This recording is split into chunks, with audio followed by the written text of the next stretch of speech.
Noong unang panahon, may isang magsasaka sa isang baryo, malapit sa isang kagubatan.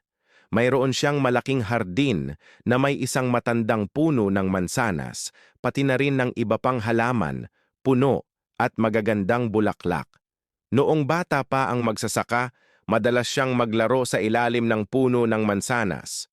Noon, binibigyan siya ng puno ng pinakamalasa at pinakamagagandang mansanas. Ngunit habang lumilipas ang panahon, tumanda ang puno at tumigil na sa pamumunga ng prutas. Dahil hindi na niya nakukuha ang mansanas mula sa puno, inisip ng magsasaka na wala ng silbi ang puno. Kaya nagpasya siyang putulin ito at gawing kasangkapan sa bahay. Inakala niyang dahil matanda at malaki ang puno, hindi na niya kailangang alagaan ito at magiging maganda ang kahoy para sa mga kasangkapan. Nakalimutan niya na noon siya'y bata pa at buong pagkabata niya ay naglalaro sa puno at kumakain ng mansanas. Ngayon, ang puno ng mansanas ay tahanan na ng maraming maliliit na hayop sa paligid. Kasama rito ang mga daga, maya at iba't ibang ibon at insekto. Nang dinala ng magsasaka ang kanyang palakol at sinimulang putulin ang puno, lahat ng maliliit na hayop ay nagmadaling bumaba. Nagtipon-tipon sila sa harap ng magsasaka at nagsimula silang magmakaawa. "Huwag po ninyong putulin ang puno, dito po kami naglalaro noong bata pa kayo. Ito po ang aming tahanan at wala na kaming ibang lugar pupuntahan." Ngunit matigas ang loob ng magsasaka. Itinaas niya ang palakol at mas lalong lumaki ang kaguluhan. "Huwag pong sirain ang aking tahanan at mga anak," iyak ng daga. "Huwag pong putulin ang aking pugad," iyak ng maliliit na ibon. "Huwag pong putulin ang puno ng mansanas," iyak ng balang. Ngunit nakalimot ang magsasaka sa kanyang pagkabata at sa kanyang mga kaibigang hayop. Mas lalo niyang pinutol ang puno. Lahat ng maliliit na hayop ay naging desperado at gustong ipagtanggol ang puno sa anumang paraan. Sinabi ng mga hayop, "Aawitan po namin kayo habang nagtatrabaho sa bukid. Babantayan po namin ang inyong anak. Hindi siya iiyak, kundi magiging masaya at masigla. Magugustuhan ninyo ang aming mga awit at hindi kayo mapapagod."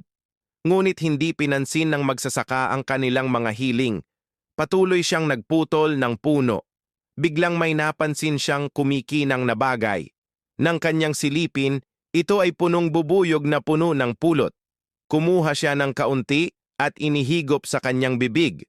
Ang tamis ng pulot ay nagpaalala sa kanya ng kanyang pagkabata.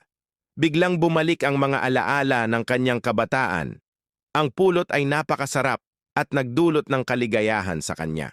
Ngumiti siya at nagsabi, "Ang tamis nito ay napakaganda." Nang mapansin ng mga hayop ang pagbabago sa ulo ng magsasaka, sabay-sabay silang nagsalita.